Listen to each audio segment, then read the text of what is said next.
Welcome back to Building Talk with Bryan Falk. This time we've got Chris Carey with PPB Enviro Solutions who's returning, and he's going to tell us a bit about phase two services that he can provide. He is a specialist and he provides both phase one and phase two services as well as many other services. He's a licensed geologist. And Chris, why don't you tell us a little bit about yourself again? Sure. Thanks, Brian. Like Brian mentioned, I'm a licensed geologist in Kansas, and our firm PPB Enviro Solutions, we focus on providing environmental remediation and due diligence services to our clients throughout the Midwest. Great. Well, let me ask you a few questions about phase twos. I don't know if I have ever been actively involved in a phase two. Haven't worked on a project that's required one. Educate me a little bit. When is it required, and why is it required, and when can we typically see those kind of things necessary? So like I mentioned last time, the first step of evaluating environmental conditions on a property is often performing a phase one environmental site assessment. If that phase one environmental site assessment identifies identified conditions or RECs, then it may be recommended by the consultant performing the phase one that a phase two is needed to evaluate whether those environmental conditions are real or have confirmed impacts to environmental media and could pose a threat to human health or the environment. So a phase two comes after a phase one if the phase one identifies recognized environmental conditions that would warrant further assessment. Okay, can you tell us a story? You can leave out your customers' names, but tell us a story of a situation where you performed a phase one and then performed a phase two. Leave out the details, but give us the generalities. So, for instance, you can have a property that might have been used as a gas station. A phase one, like I mentioned before, doesn't involve collection of any environmental samples, but you know that it's a gas station. You know that they had underground storage tanks, and you know that underground storage tanks are often a source of environmental pollution. So at that point, we would typically recommend performing a phase two to evaluate what the environmental conditions are and the potential environmental impacts are related to those underground storage tanks. So that would typically involve collecting soil and maybe groundwater samples to evaluate what those impacts are. Okay, great. What steps should an owner, building or a property owner take when they need a phase two? What do they need to do? They first need to hire you for phase one, and then you'll make the recommendation for the phase two. Walk us through any other steps that might be missing.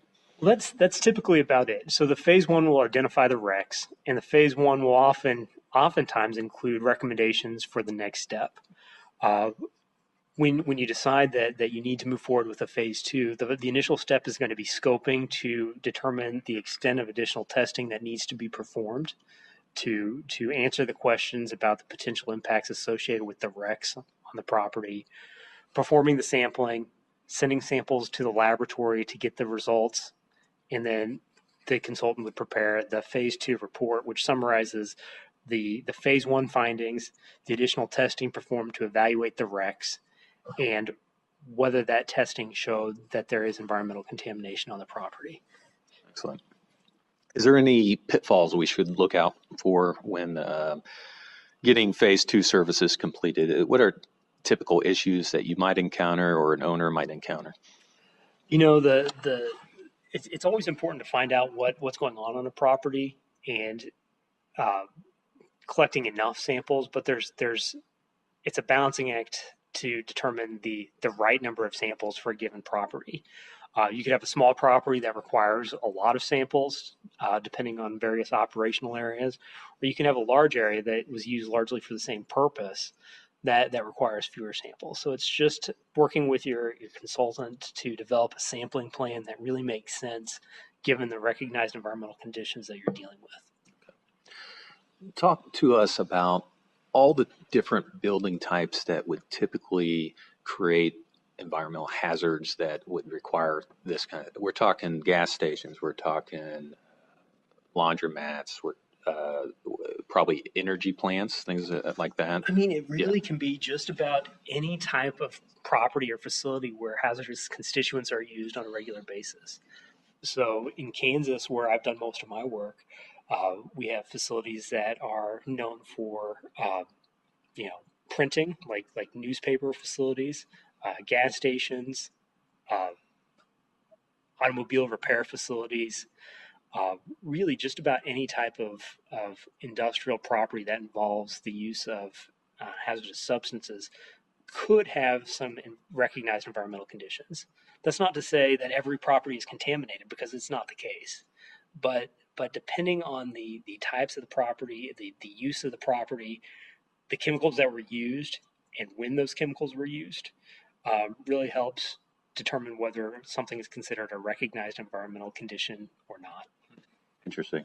So, for instance, it might be, say, a printing press might not have environmental contaminations in it unless maybe they dumped on site some of that waste. But if they dumped it off site, it might not have waste or contaminants in it. Right. I mean, just the use of hazardous constituents doesn't constitute a wreck.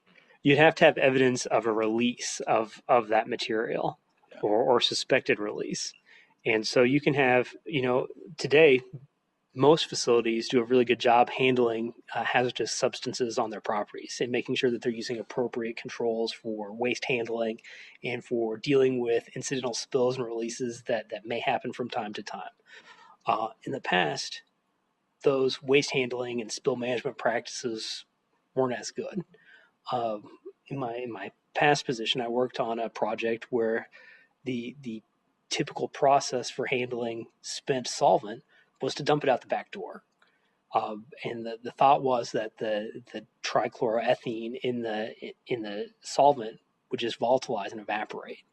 But what we found is, over time, that leached into the subsurface, contaminated the soils and groundwater, and resulted in an offsite groundwater plume. And so waste handling practices today are a lot different than they were previously. And so it's important to make sure you understand what those historical uses were and how the uses have changed, and how the waste management practices at a property have changed from the past to today. My understanding is also, as a consultant, that's one of the services you offer. You help companies with their environmental concerns as not just phase one and phase two after the fact, but their processes to make sure they're not creating issues in the future. Correct? Right. Talk to me. What kind of things do you help them understand the regulations and the amount of pollution that is allowed by law? Correct? Exactly. I work with them to develop plans for how they handle waste that they may be generating in their facilities, to make sure that issues like stormwater management and stormwater pollution is properly addressed, to make sure that spills are handled in a way that is protective of public health and the environment. Great. Tell us about some of the things that influence the cost of a phase two assessment. And is there ways that building owners can minimize these? The costs of a phase two are largely driven by the sampling and analysis costs. Laboratory analyses are expensive, and it's also expensive to mobilize the types of equipment that you need to have on site to do the sampling. And so, to the extent you can work with your consultant to balance the number of samples that you need, the number of analyses that you need to perform, that's the biggest area for potential savings associated with a phase two. But you still need to make sure that you collect enough information so that phase two really answers the questions that you're facing. Excellent. All right. Is there any questions that or any other comments that you might have about phase twos that I may have missed? I think it's just important to emphasize that whoever you hire for a phase one or phase two, you need to make sure that that's somebody that has experience that you can trust to provide you with reliable answers and advice as it relates to the phase one, phase two process. And what kind of things constitute that experience? Just X amount of years in the field doing those kind of things? The phase one standard requires that the person performing and signing off on a phase one is an environmental professional. Oftentimes, phase one inspections, when the consultant is on site, is performed by junior level staff, and a senior level environmental professional signs off on the report. In my experience, it's always good to have a seasoned environmental professional out on site to observe what's going on, to make sure that the determinations regarding a recognized environmental condition are justified and appropriate. Tell us, is there any horror stories you have regarding phase twos and screw ups on this that we could learn from? Anything? It's there are always things that you can look at after the fact and suggest that someone might have done differently. It really just comes down to the opinions and recommendations of the environmental professional who's doing the work and making the recommendations. So it's easy to look at something that someone's done and say, I would have done that differently. It's much harder to come up with the initial game plan to make sure that you're answering the question in a way that's reasonable and practical for your client. Excellent. Well, thank you for joining us today, Chris. I appreciate your knowledge and passing it along to the rest of us. Again, thanks for watching Building Talk with Bryan Falk. We'll see you next episode.